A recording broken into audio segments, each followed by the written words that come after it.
Federal Drive is presented by GEHA, Government Employees Health Association, proudly providing health and dental benefits to federal employees and their families. Visit GEHA.com. And now, the Federal Drive with Terry Gerton, sponsored by GEHA. Welcome to the Federal Drive on Federal News Network. It's Thursday, November 27th. I'm your host, Terry Gerton, and I'm grateful to you for making the Federal Drive part of your Thanksgiving holiday. This hour will bring you some of our best interviews on space. Looking to the future, robots in space? A recent GAO report says they could change everything from satellite repairs to space junk. And it sounds like the start of a sci-fi thriller, but will we have nuclear reactors on the moon? Those stories and much more ahead during this special Thanksgiving edition of The Best of the Federal Drive. But first, the Army is realigning its missile defense forces to prioritize homeland protection, placing two key commands under Space and Missile Defense Command.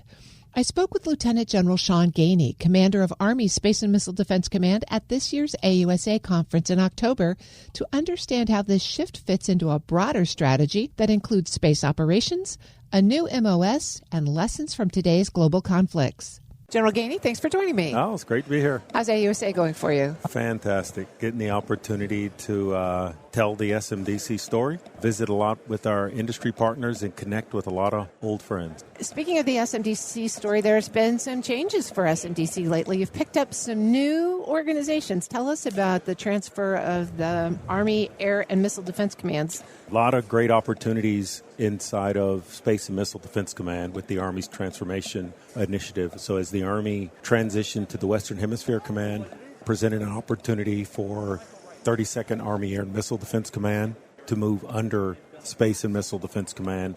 And also it presented an opportunity for 263rd Army Air and Missile Defense Command that was previously under R North, doing the Homeland Defense mission set, to move under SMDC. So now what you have is you have the senior Army Air and Missile Defense expertise headquarters, now the higher headquarters for two of our homeland-based Air and Missile Defense Commands, one with a focus on the homeland and the other with the global force mission focus, particularly on the CENTCOM AOR, but with the opportunity to focus on a homeland. So therefore, put in the priority, the Secretary of War's priority on the homeland with the alignment of these forces under Space and Missile Defense Command. And what's the timeline for this? Is it complete? Is it just underway in terms of transformation? Yes. 1st of October was the effective date, so we've moved out. We've been coordinating with these subordinate elements for the past few months, and we reached a point of 1 October is where we want to determine initial operating capability, and we've done that, and we'll continue to progress onto full capability as we move forward in the future. Tell us a little bit more about this shift to a primacy of focus on homeland defense. And the Army's always been fighting over there, right, to keep some distance between the enemy and the homeland. How is that changing how you're organized, how you're focused, what the plans are? Yeah, so for Space and Missile Defense Command, we've always had that homeland defense focus. As I highlighted earlier, we defend the homeland with our GBIs from an intercontinental ballistic missile, and we're the only ones that do that. And so having that previous focus in understanding, with our role with NORTHCOM as Army Service Component Command for GMD at the time, and now for AMD, working closely with 263rd, who's had the Homeland Defense mission inside of Space and Missile Defense Command. We assist in the role of that inside of the protecting the NCR with capability development. So we've always had a homeland focus, but we've also had a global mission. So our Army Space Forces have deployed globally in almost every COCOM, over the past several years. And so recently they've also started to do some of the homeland mission sets. So for us, it's a natural evolution, as the administration shifts and as the Department of War shifts their focus. For us, it's a easy shift. We see the homeland as priority number one, and we will accommodate and adjust accordingly to put more emphasis on something we've previously been doing. Well, so far we've talked mostly about missile defense, but space is the first word in your command. How is the Army engaging in a space mission? Yeah, so I'm often asked that question.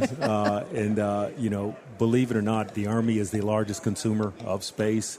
And so to be able to protect our equities in space, to be able to enable our formations to fight in a current and future conflict where, precision fires, being able to move and communicate are heavily reliant on space capabilities.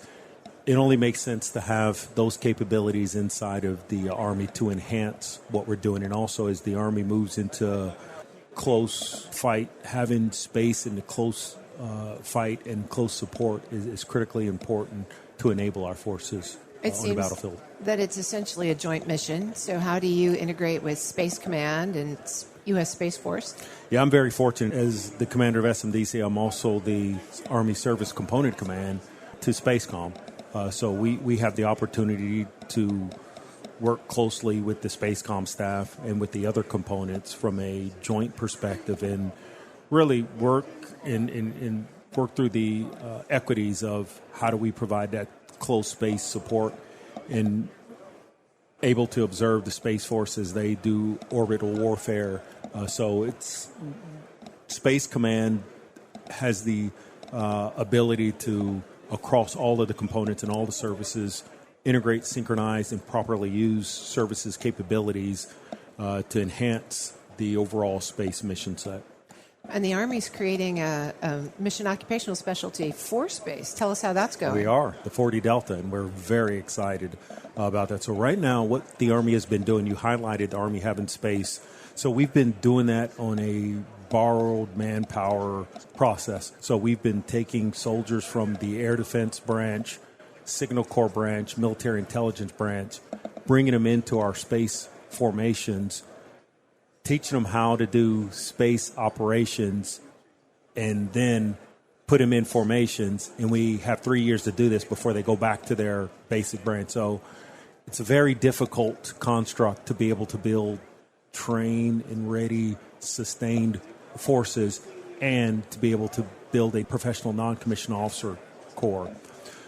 So what we've done is we've taken the 40 Delta, and so now what we'll do in October 26th, we're in the process of assessing soldiers into 40 Delta. So now we have space experts that will do the space occupational moving forward and creating a professional Army Space MOS to eventually create an Army Space Branch to move forward with. Because of the future fight and the current fight, the reliance on space is so significant. Having the trained MOS and a space branch inside of the Army, now is the right time to do that. It's a real shift in focus and a real challenge to build out a new MOS, but it seems to align with the Army's air and missile defense strategy. So tell us about what that new strategy is for 2040. Yeah, we're excited. Inside of, so as you can see, there's a lot going on in Space and Missile Defense Command. You're not bored down there. No, we're not, and we are excited because the Army leadership has really invested in this command. And so when you look at things that the Chief of Staff of the Army and the Secretary of the Army are constantly talking about, continuous transformation in contact, that's happening inside of Space and Missile Defense Command now. And the strategy is an evolution of taking previous strategies and visions and looking to the future. So we are in probably the most significant missile fight that we've been in globally with what's going on in Ukraine, what's going on in Israel. We're seeing the number of threat platforms, whether it's ballistic missiles, cruise missiles, or unmanned systems, drones, that we've ever seen in any conflict. And so looking at the lessons learned and looking at the complexities of how the threat is now employing not in one salvo, but mixed salvos to create several complexities for the operator, we felt it was time to take the good work that's been done in the past and move it forward with the integration of these lessons learned, how we're going to fight in the future, and what's our path to fight in the future going to be with the future systems and capabilities to get after this complex threat. So we've completed the strategy. We're now working its way up to the Chief of Staff of the Army and Secretary of the Army for their final approval. We believe that will happen in the November timeframe, but we've been working very closely with the force moving this forward, and we're excited to get that out to the larger force. Well, it sounds like you've got a lot on your plate. Thanks for taking some time out here at AUSA to talk to us. I appreciate you having us and let us continue to tell our story, so thank you. Absolutely. Lieutenant General Sean Gainey commands the Army Space and Missile Defense Command. You can find this interview at federalnewsnetwork.com/Federal Drive. Subscribe to the Federal Drive wherever you get your podcasts. Coming up next, it sounds like the start of a sci-fi thriller, Nuclear Reactors on the Moon. This is the Best of the Federal Drive with Terry Gerton on Federal News Network.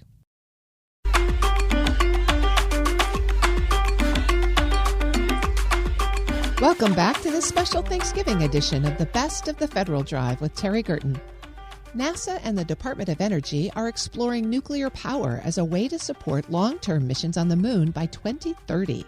Here to explain why what sounds like science fiction matters and how it works is CEO of Nano Nuclear Energy, James Walker.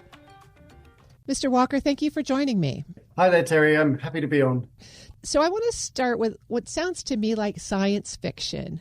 Last month, Secretary Duffy, who's the acting NASA administrator, released an announcement that said the United States wants to put a nuclear reactor on the moon by 2030.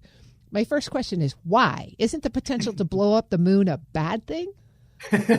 Well, I would say nuclear, really, if you're looking at sort of a long-term strategy for powering yourself while you're up there, it's sort of your only option. And I say that because imagine the amount of diesel you would have to ship up into space to be able to continuously power yourself. And obviously that would run down very quickly, and then you would need more diesel. And so you've got more space shuttles just carrying much more explosive fuel, because it is much more explosive fuel than nuclear fuel, to the moon on a continuous basis. But because of the energy density in nuclear and sort of uranium, you could have a deployed system that goes to the moon that operates for years or decades at a time before needing any sort of refueling. So it's your option on that. And if people are saying, well, what about options, say, like solar? Like, you're in space, and obviously you've got direct line of sight to the sun.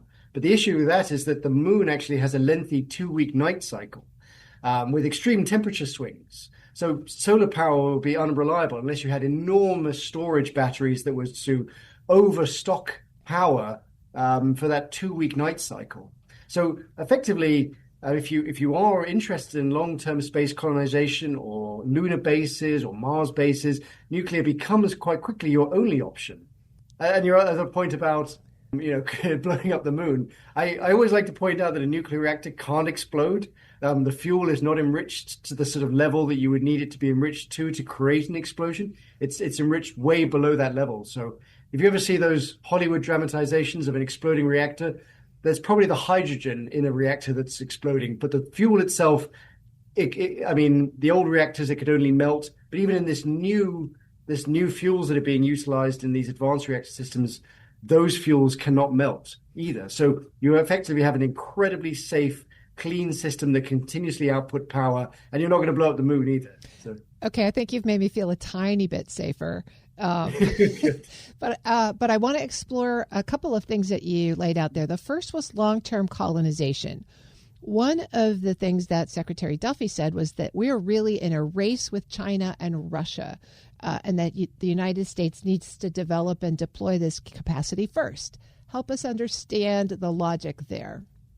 So they're exactly correct. So like China and Russia have just signed a joint lunar nuclear project to establish bases and power systems up there by about mid-2030s.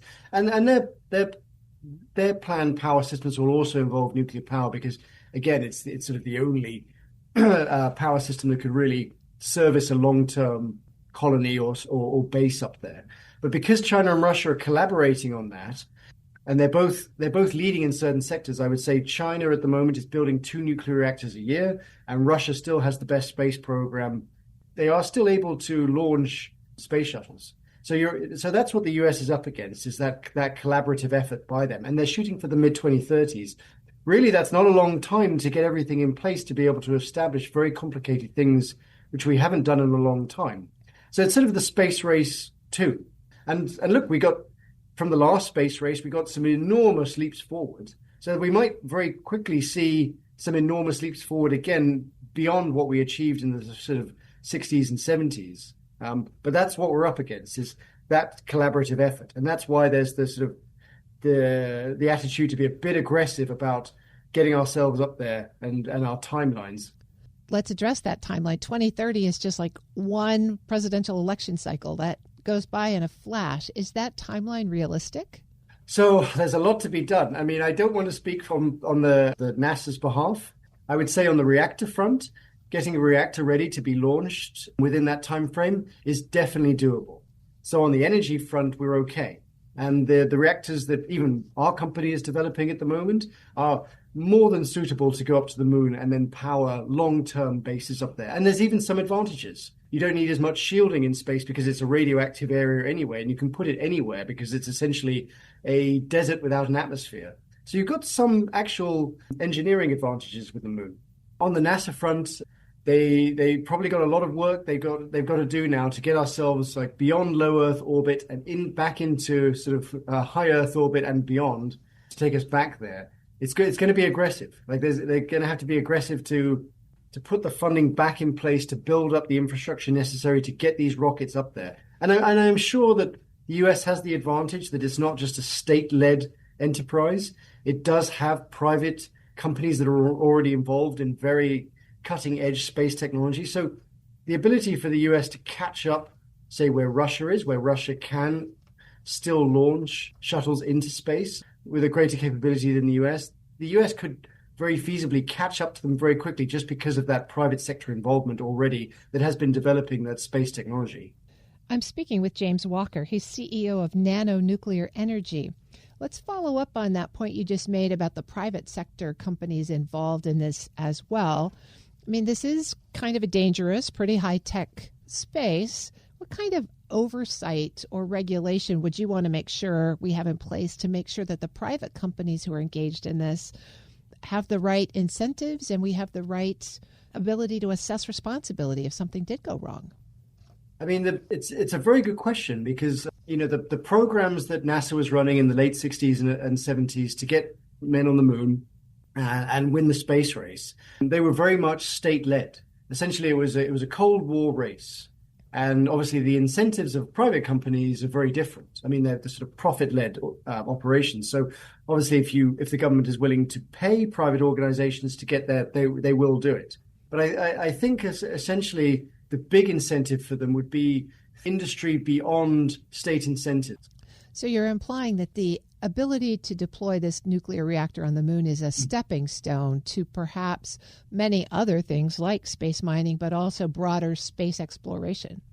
Much broader space exploration. Like there could even be an argument made for having launching shuttles from the moon as an alternative. So if you've established a way to power your colonies with nuclear power reactors, the amount of power that you would need to launch, say, like for instance, the moon landing when the shuttle landed on the moon and they had to take off again, the amount of power it actually needed to get back into the orbit of the moon was way less substantial.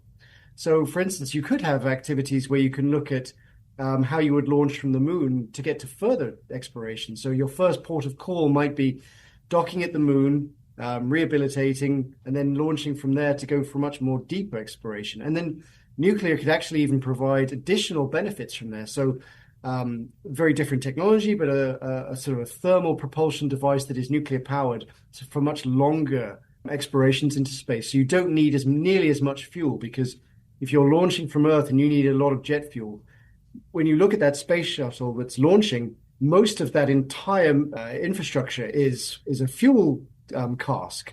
And then once that is obviously exhausted, it's just jettisoned off into space. You could have a much more efficient launch if you are doing it from somewhere like the moon rather than from Earth. I've been speaking with James Walker. He's the CEO of Nano Nuclear Energy. Thank you for helping put some of my science fiction fears at rest. No problem, Terry. Thank you very much for having me on. You can find this interview at federalnewsnetwork.com/Federal Drive. Subscribe to the Federal Drive wherever you get your podcasts. Still to come on Federal News Network, from Apollo to Artemis, the Air and Space Museum gets a high-tech reboot. But first, robots in space? A recent GAO report says they could change everything, from satellite repairs to space junk. You're listening to the best of the Federal Drive with Terry Gerton on Federal News Network.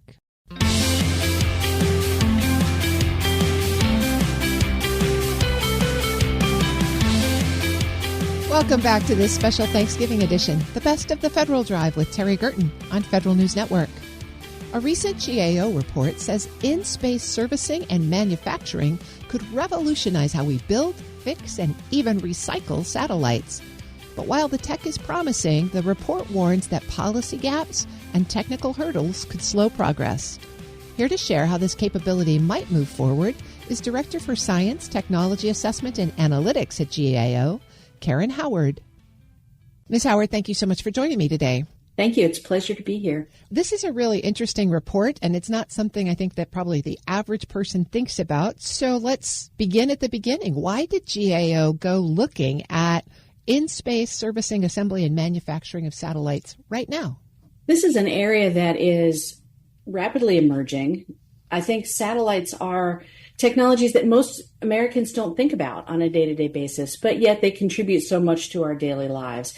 Things like weather forecasts and the navigation we use to drive our cars or plan a road trip, or on a larger scale to control maritime shipping and international transportation, for example, to simple little things like making sure our clocks are on schedule, right? So sometimes people think of satellites as very high-tech, very, beyond my comprehension types of technologies, but in reality, they have a huge impact on our daily life. And what we're seeing is that historically, satellites were launched and intended to be operational for some period of years before they quit running, and then they just floated around up there as debris. And we're currently rethinking that model as we get more and more satellites in space. Do we need to think differently about how satellites are launched and operated and whether they can be serviced? Well, your report mentions an incredible number of satellites, over 18,000 now and going up every year. When you think about this in-space maintenance, what would that require? Well, we would need satellites, first of all, to have the capability when they're launched to be docked with, right? They would need to have some sort of a docking port. They would need to be designed to be refueled or upgraded, whatever capabilities the satellite operator might be interested in. And then we would need to have servicing companies who had the ability to send their own satellites into space with robotic arms and other tools that could latch onto a satellite and perform whatever servicing was needed. Again, whether that's adding a new fuel supply, putting on a propulsion unit, fixing something that's broken, maybe something's gotten jammed or broken. So we'd need both sides of the coin. We need the operators to design their satellites to be capable to be serviced, and then we need servicing providers who are able to provide the services. Well, and your report talks about that, and you describe a chicken and egg problem. Please expand. Sure. So if you think about market supply and demand, the market works best when you have both somebody willing to make a product and somebody willing to buy it, right? You need both sides of that coin. The same thing is true here. We need satellite operators to be interested in that technology in order to design their satellites for that capability, because that will cost extra money. It will cost more to design a satellite to be refueled, for example, than to design it to be a one-use disposable kind of a satellite. So they need to see the value. The operator needs to see the value as the customer. And then we need providers who have that capability to go up and service those satellites and who have tested that. The problem is both sides of the coin in this case are very risky and very expensive. It costs a lot of money to design satellites to be serviceable. It costs a lot of money to design and test servicing satellites. And both sides are waiting for the other side to make a move. As you went through this report, was there anything that surprised you about the priorities of the different sides, or any particular challenges that the stakeholders seem most concerned about? I think a few of the things we saw are that chicken and egg problem is made worse by the fact that each customer has different needs. So the Department of Defense, for example, has a number of satellites in orbit. They have certain needs, certain desires. They use a different kind of fuel for their satellites than commercial satellites use, for example. So if we're talking about refueling satellites, well, the Department of Defense wants that refueling to operate around their kind of fuel.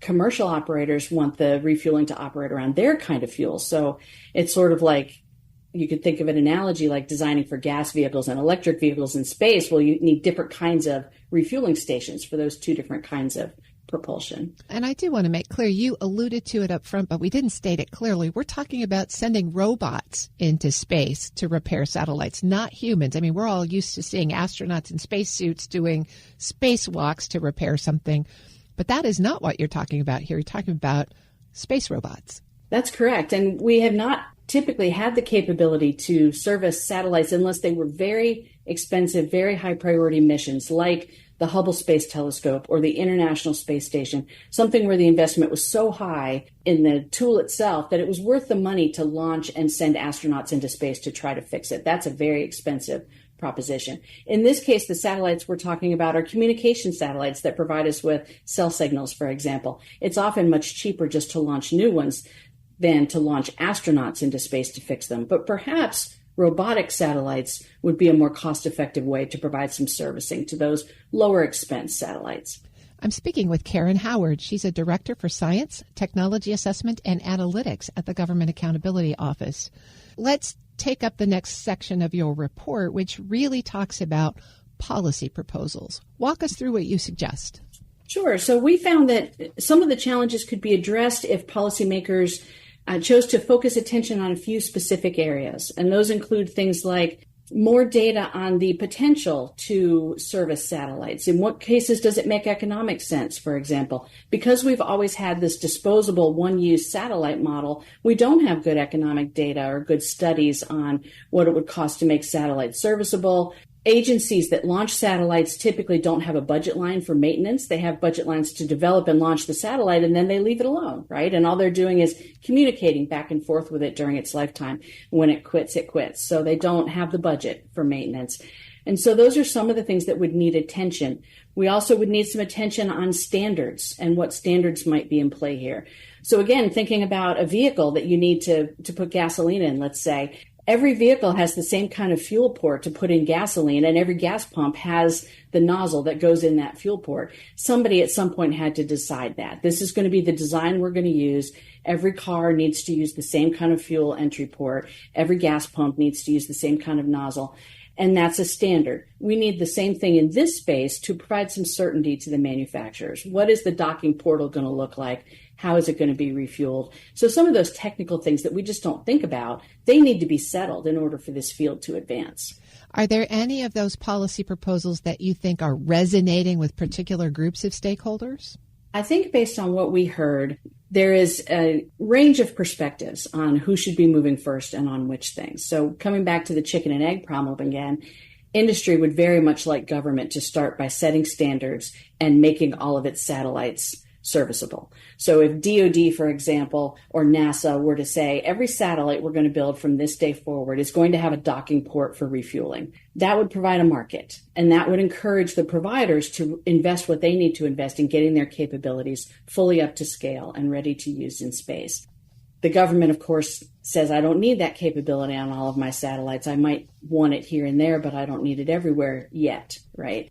The problem is that this technology has the opportunity to be really transformational to the way we operate in space. These big dreams we have about deep space, human exploration of space, or space-based solar energy, some of those kinds of applications, they're never going to be achieved until we accomplish this in-space servicing model, along with the other two aspects we talk about briefly in our report, in-space assembly and in-space manufacturing.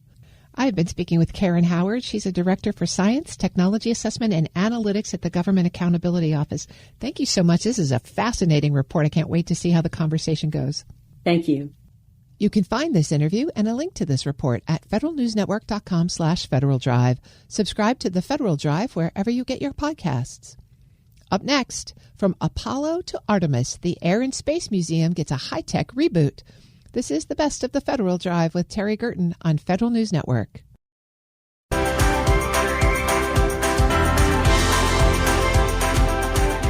Welcome back to this special Thanksgiving edition, the best of the Federal Drive with Terry Gerton on Federal News Network. The Smithsonian's National Air and Space Museum is undergoing its most dramatic transformation since it opened nearly 50 years ago. With new exhibits that spotlight the future of flight and space exploration, from Mars habitats to commercial spacecraft, the museum is shifting its focus from history to possibility. It's a bold reimagining, timed to coincide with America's 250th birthday in 2026. Here to give us the inside details is the museum's curator of Earth and Planetary Science, Dr. Matt Schindel. Dr. Schindel, thank you for joining me. Thank you, Terry. I'm glad to be here. I want to start with just the scale of the transformation of the Smithsonian Air and Space Museum. I know when people come to visit me in D.C., it's always on their top list of places to go. And you're about 2/3 of the way through this renovation. What has it taken logistically and creatively to bring this vision to fruition? Well, I mean, it's been several years of work. Even before we broke ground on this revitalization of the building and the transformation of all of the galleries inside, there were already years of planning that went into undertaking this. And so really the whole staff of the museum has been involved, especially people at my level. All of the curators have been involved in just rethinking every gallery that we have in the museum, the ones that we continue to have in sort of newer, updated versions, and ones that are new to the museum, like the Futures in Space exhibition that we've just opened as one of the 5 newest galleries. And as you said, we still have 7 more galleries to open before we're completely finished with this renovation and reimagining of the museum.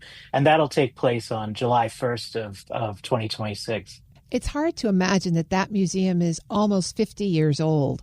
What has been the change in kind of museum science and presentation that you all have had to deal with as you've planned the modernization?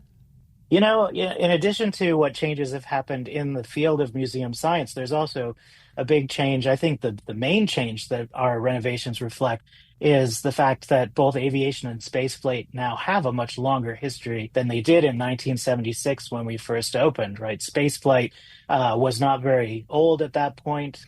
Human spaceflight was only about 15 years old when the museum opened. And so, at this point, there is more of a history and there's more of a field of space history that has developed. And the same is true for the history of aviation, even though aviation had a longer history than spaceflight.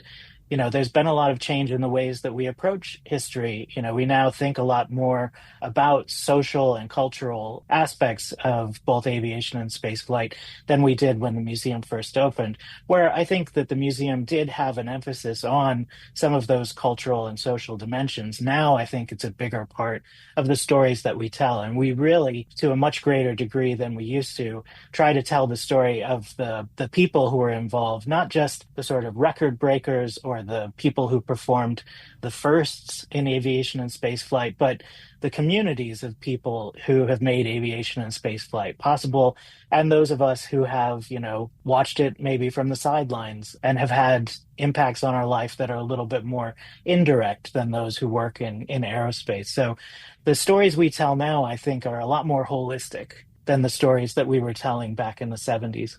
As you did the renovation, obviously your space is still the same amount of space, and yet you have much more history to tell. How did you decide which stories go in, which stories don't make it in? I mean, that's a big question. It's hard to answer as one curator because every gallery had a team of people that worked on it that decided which stories were going to go in. And I wouldn't say there was one philosophy. I would say it starts with the artifacts. We have some incredible artifacts in our collection, and we tell the stories around those artifacts. And then identifying the right people to include in those stories often meant just sort of thinking about who are the kind of remarkable individuals when you look beneath the sort of the surface of who flew the plane or, who managed the mission in the case of space exploration to kind of the people on the ground doing the work.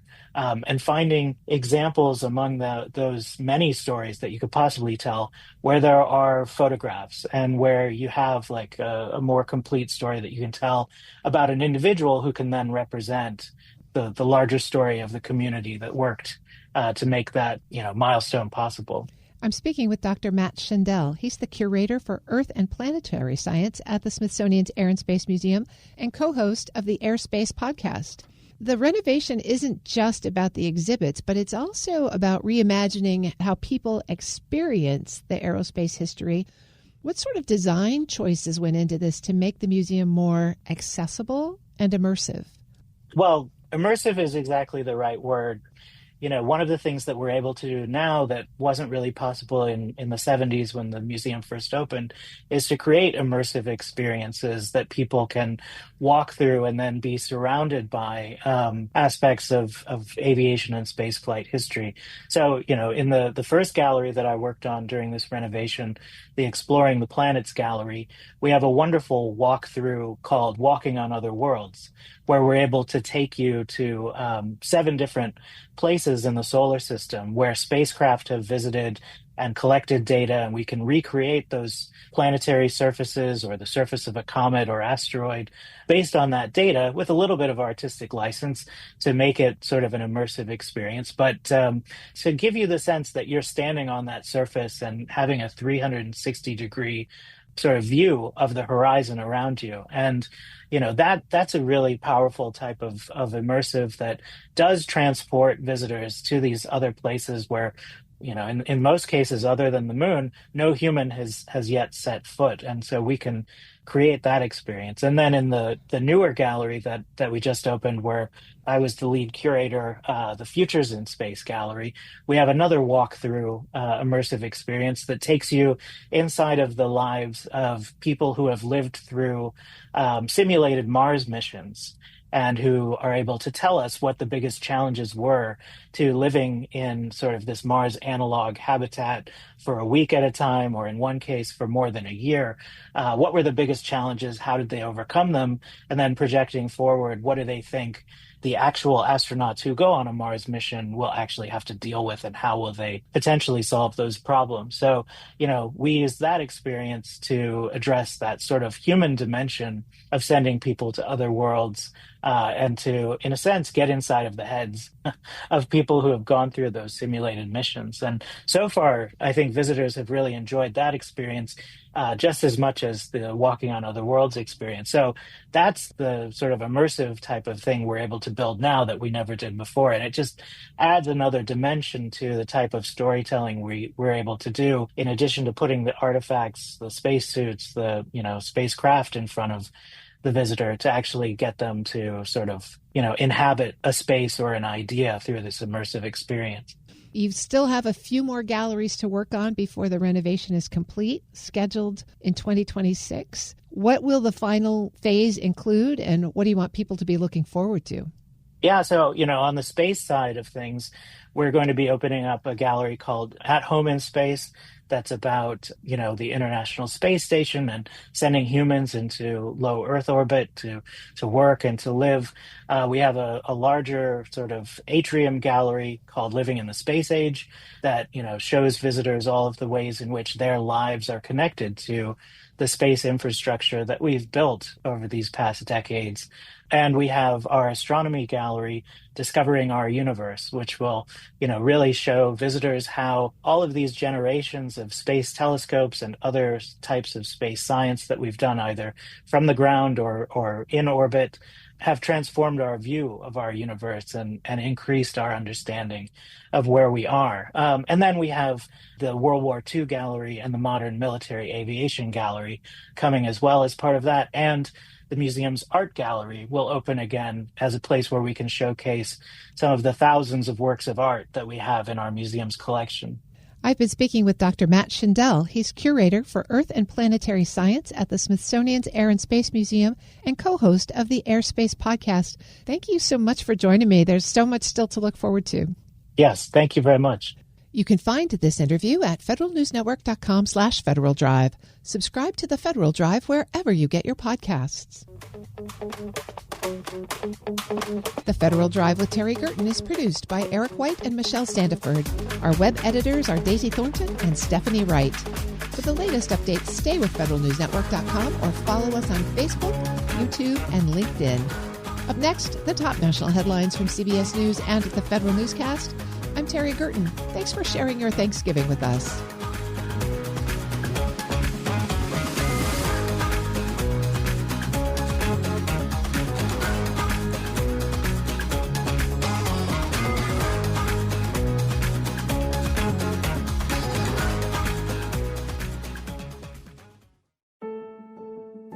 Phil McNamara, former Assistant Secretary for Administration at the Department of Transportation, emphasizes that in government, relationships matter more than titles. On this episode of Lessons in Leadership, McNamara shares how he's led large teams, navigated the future of work, and built trust across agencies. In conversation with Shane Canfield, CEO of WEPA, he offers practical insights on leading with humility, empathy, and clear communication in today's complex federal landscape.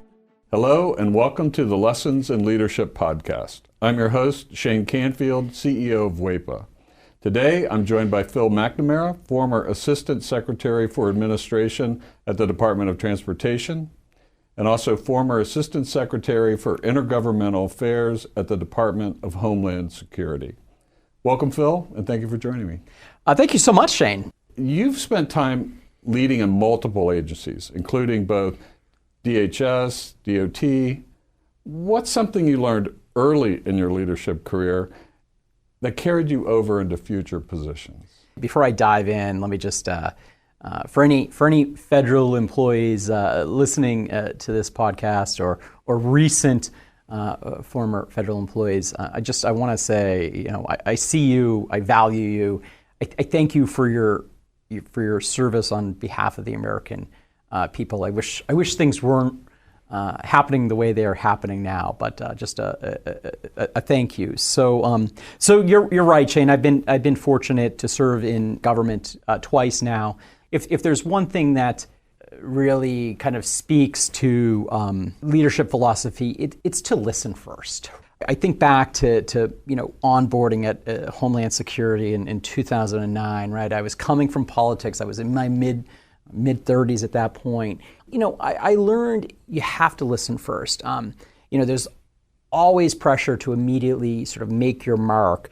But, I think if you take the time to listen to people, whether that's career staff, whether it's, external stakeholders, build the trust, you will then be set up for sort of longer term success. And, whether it's, responding to, a crisis or just responding to, an employee concern or trying to drive, some sort of, initiative, employees, they want to be seen, they want to be heard, they want to be respected. So I think that it's that foundational lesson. In your time in government, you've also held multiple different roles where you were managing personnel, as you've been talking, but personnel and HR policies. Yeah. And how did those kinds of people-driven positions affect your leadership style? I think, if anything, the people-driven positions has made me a better communicator. There's just so much information to process that I had to be able to express what was going on to employees and leadership in a succinct and, explanatory way. And, obviously, during my time at DOT, right, the administration passed the largest infrastructure, bill in a generation, right? And a big part of that at DOT was getting that money out the door, right, quickly. But it also meant that, DOT had to, hire thousands of new employees, right? Here I was, right? I had to learn about all these hiring authorities that we could figure out a way to expedite hiring and meet the demands of what the administration wanted us to get accomplished. And I couldn't go to Secretary Pete, right, and start talking to him about the intricacies of Title V or OPM regulations for delegated hiring authorities and everything that was entailed there in the same way that I could talk to my HR directors about that, right? So I had to find a way to, get the information to where it needed to be in the form that was most useful to the audience, right? It's sort of like, what is your audience, right? And I think that really helped me cut through what was necessary and what was sort of, fluff. Absolutely, I agree with that completely. And was there a time when you had to make a difficult decision as a federal leader? And if you could unpack that a little bit, how did you work through that challenge? Looking back, I think one of the hardest things we dealt with was in 2021 as we were sort of, we were all remote. We still had thousands of air traffic controllers that had to report on site. But for the most part, DOT we were doing this remotely. And so, how were we going to bring employees back to the office in a safe way? It really challenged me to think sort of more holistically, realize there's not one answer. It made me be more flexible. We had thousands of employees who now had been, working remotely for 18 months. How were we going to bring them back? And I really relied on my team to be my sounding board, to help craft the best approach possible. Where I sat, right, I had the competing demands of balancing the employee concerns with the administration's priority, right? So I think it was very challenging. Employees and people are an agency, a company, an organization's most valuable asset, right? And so, I was deeply committed to ensuring that we did this in a way that was sort of very employee-centered. That, I think, was one of the hardest challenges we solved. And, fast forward now to, 2025 with the Trump administration and just, a full-fledged 5 days a week back in the office. I don't know if anyone's really figured out the magic sauce on this, whether it's the federal government or the private sector. Everyone's still grappling with that. Yeah. If you were to go back to the start of your career, what's one piece of advice that you would give yourself now? The first that's really easy is just to take a long view, right? Which is that, you can get so wrapped up in whatever you're dealing with in the here and now, in that day, and then just kind of take a step back and say, will any of that really matter in 5 months or 5 years? And if if it matters in 5 years, okay, yeah, invest the time and the, emotional energy into it. And I think the other thing that just, I would tell myself, and a constant reminder is, people will say, oh, will you meet with this, young person who's just graduating college and looking for a job, or will you meet with this intern who's down in DC for the summer? And I always say yes. No matter how busy my calendar is, I will always say yes. And what I always tell interns and folks starting out, early in their career here in DC is relationships matter more than titles. Early on, right, you're running this rat race, and you're trying to climb the ladder and get to that next rung, and chase the next cool job title. But I think what truly propels someone's career is the network of people, the colleagues, the mentors, the collaborators you build along the way, and the people you work with, right? Today may become your partners down the road. So, relationships matter. Invest in those relationships. You have to show up with respect, shared values, mutual trust. But I'd say invest in relationships is just the constant reminder. Who is one person, it can be somebody you know personally or somebody well-known, who has impacted your leadership style? You're not going to get me to pick my favorite. But, one thing I will say I took away from my most recent boss, Secretary Pete, was just a reminder why we're doing the work we're doing, right? In particular, I think in the federal government, and, it's so easy, right, to talk in either jargon, acronyms, and so I mentioned earlier the infrastructure law, and so for instance, there's a brand new grant program in the infrastructure law called the Bridge Investment Program, and it was, I think, $15 billion over 5 years to essentially repair, rehabilitate poor or at risk of being poor, failing bridges across the country. In the federal government, we can talk about it as the Bridge Investment Program and $15 billion, right? And, what Secretary Pete always challenged us to do is talk about that in ways that average Americans would understand, right? And so what average Americans understand is if they have a bridge in their community and that bridge is frequently having detours or lanes of the bridge have to be sort of taken out of service and that causes delays, well, we can talk about the investment we're making and we're going to repair that bridge and it's going to be more safe and it's going to reduce delays or detours and it's going to save you time on your commute. That's far different than talking about a $15 billion bridge investment program, right? Anytime he would always challenge us just to constantly make the work we're doing matter to the American people. And so that's something that I take with me. Well, this has been absolutely wonderful, Phil. Thank you so much for your time. And thanks to everybody for tuning in. This is Shane Canfield, CEO of WEPA, reminding you to empower your team and embrace challenges. Until next time on Lessons in Leadership. Find the full podcast and future episodes of Lessons in Leadership on the Federal News Network app and anywhere you enjoy your podcasts.